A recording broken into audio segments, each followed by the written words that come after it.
તો જય માતાજી, જય દ્વારકાધીશ, જય શ્રી રામ બધાને। તો મિત્રો આપણે દ્વારકાથી પાછા આવી ગયા છે ખંભાળીએ અને અત્યારે હમણાં ટ્રેનમાંથી ઉતર્યા અને ઓલો બ્લોગ એડિટ કર્યો અને આ બ્લોગ આપણે ચાલુ કર્યો તો ઉગી ગયા ખંભાળીએ। તો આવું આપણું ખંભાળી રેલવે સ્ટેશન ઓલા જો તને આવે રહ્યા એ તને આવે છે ને હવે આપણે જઈશું આપણા વિશાલભાઈ મોર ઉગી ગયા હતા તો આપણે જે વિશાલભાઈ પાસે અને પછી અહીંયા જઈને મળી આલો। તો ફાઇનલ મિત્રો આપણે આવી ગયા ખંભાળી ઘરે અને ઘરે પૂગીને ડાયરેક્ટ આપણે શેટી ઉપર ચડી ગયા ત્યારે થોડું આરામ કરી લઈ અને હવે ચાલો આપણે આરામ કરીને મળીએ પછી આપણે જાય ગામમાં નકુલભાઈની દુકાન બાજુ નકુલભાઈ આવે એટલે તો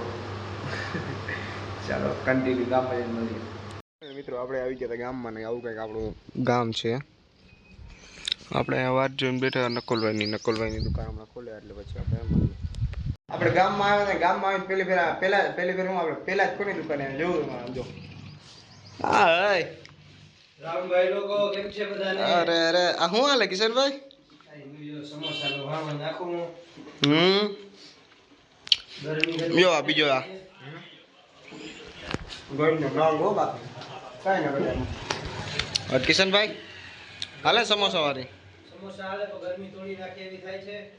બરાબર સમય આવી ગયો છે હાકી જો બ્લોગમાં નથી આવતો બ્લોગમાં જો આ કેવા નખરા કરે કિશનભાઈ દુકાને કોને તમને દેખાડો જોજો હા હાય બોલ કંઈક બોલ અરે એમ ના હાલે જો માટી એની દુકાને જાય છે સાયકલ આડી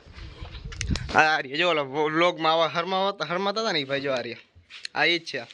અને આ ભાઈ આપણા આ હે ને બધી જગ્યાએ ઘાણવા જ નાખી વાં ઓલું શું કે સમોસા ઘાણવા હાલતો ને ફાકીને ઘાણવા હાલે જોઈ લ્યો બોલ નકુલભાઈ જલસો શું તમારો એક્સપિરિયન્સ દ્વારકાથી આવીને પછીનો? પછી અમને બહુ આમ સુખ અને શાંતિનો મહેસૂસ થાય છે અત્યારે એમ થાય કે નીંદર એક હારી કરી લે હજી એક નીંદર કરી લે એમ થાય છે એવું થાય છે બેટર ફીલ થાય છે અને મજા પણ બહુ આવી છે જવાની બીજું કઈ બસ બીજું કઈ નહીં ભાઈ હાલો પછી મળીએ મિત્રો આપણે આવ્યા હતા ઘરે ને ઘરે થોડું કામ હતું કામ ઘરે પતાવીને આવી જાય છે આપણે બહાર જેમ કે બહાર એક ભાઈબંધનો ફોન આવ્યો ને જે કામ આવી ગયું છે તો ચાલો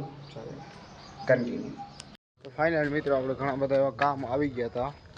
એના કારણે આપણે બ્લોગ શૂટ નહોતા કરી શક્યા અને હવે અત્યારે આપણે ફ્રી થઈ ગયા છે અને ઘરે પૂગી ગયા છે તો હવે આજનો બ્લોગ આપણે અહીં પૂરો કરી દઈશ। તો બ્લોગ કેવો લાગ્યો છે એને જણાવજો ને ચેનલ પર નવા હોય તો સબસ્ક્રાઈબ કરી નાખજો એક સારી એવી કોમેન્ટ કરી નાખજો। તો મળીએ હવે નવા બ્લોગમાં।